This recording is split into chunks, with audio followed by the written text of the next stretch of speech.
لقد عرفت الطرق الصوفية في المغرب بعملها المنخرط في بناء المجتمع ووظيفتها الروحية الأصيلة والمستمرة التي تجعل منها مقومات من مقومات هوية المجتمع المغربي وعامل أساس من عوامل الحفاظ على رأس ماله اللامادي الروحي والقيمي، وجوابا شافيا لتساؤلاته الروحية والأخلاقية، وخصوصا أن هذا العالم المادي والعالم بصفة عامة رغم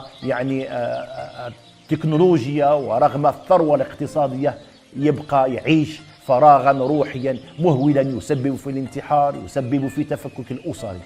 فهذه المدارس الأخلاقية هي لتزكية النفس وإصلاح الباطن، تنتج